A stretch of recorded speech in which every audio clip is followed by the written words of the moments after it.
Subscribe کیجئے ہمارے channel کو اور بیل آئیکن کو دبائیے تاکہ قرآن و حدیث کی بات آپ تک فوری پہنچ سکے۔ مکہ مکرمہ سے مینا جانا۔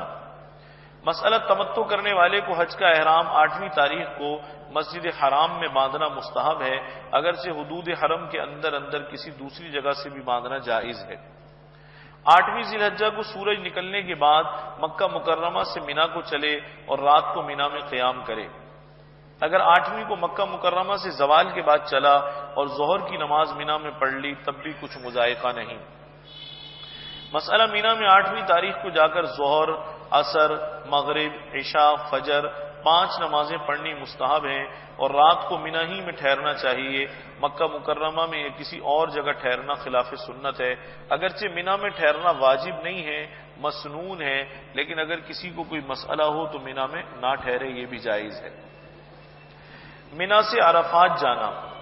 9ویں ذی الحجہ کی صبح کو فجر کی نماز اسفار یعنی خوب اجالے میں پڑھے اور جب سورج نکل آئے اور دھوپ جبل صبیر پر پھیل جائے یعنی کچھ دھوپ روشن ہو جائے اور پھیل جائے تو عرفات کو چلے۔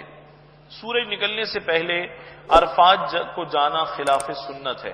آج کل تو سورج نکلنا تو دور کی بات ہے، آج کل وہ رات کو ہی لے جاتے ہیں، اس لیے کہ لاکھوں حاجی ہیں، اگر صبح لے جانا شروع کریں گے تو شام ہو جائے گی، ہو سکتا ہے بہت سے حاجیوں کا جو حج ہے وہ مینا میں ہی ہو جائے، تو مجبوری کی بات ہے۔ اب وہ رات سے لے جانا شروع کرتے ہیں تو ساری رات حاجیوں کو پہنچاتے ہیں عرفات اور صبح 12-1 بجے تک پہنچاتے رہتے ہیں، تب حاجی لاکھوں کی تعداد میں عرفات پہنچتے ہیں، یہ بھی جائز ہے۔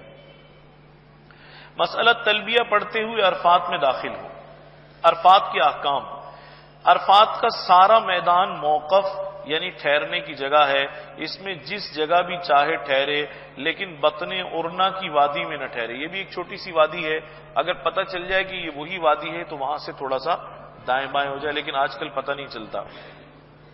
مسئلہ امام حج کے ساتھ اگر باجماعت نماز پڑھے تو ظہر اور عصر دونوں کی ظہر کے وقت میں اکٹھا پڑھے، یعنی اگر مسجد اس میں نمرہ میں ہے اور وہاں امام جو حج کا امام ہے وہ نماز پڑھا رہا ہے اور اس کے پیچھے نماز پڑھ رہا ہے تو جیسے وہ پڑھائے ویسے یہ پڑھے، وہاں یہ ہوتا ہے ظہر اور عصر کی نماز اکٹھی پڑھائی جاتی ہے ظہر کے وقت میں۔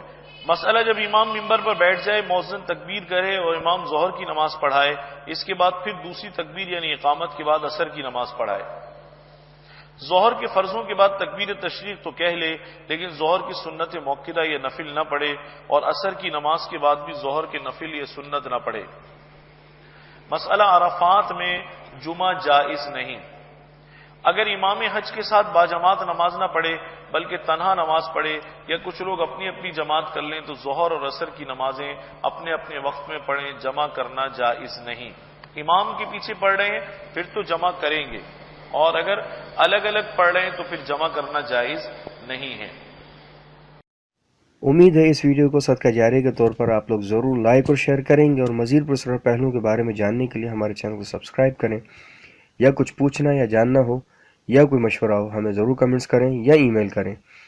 انشاءاللہ پھر ملاقات ہوگی۔ السلام علیکم ورحمۃ اللہ وبرکاتہ۔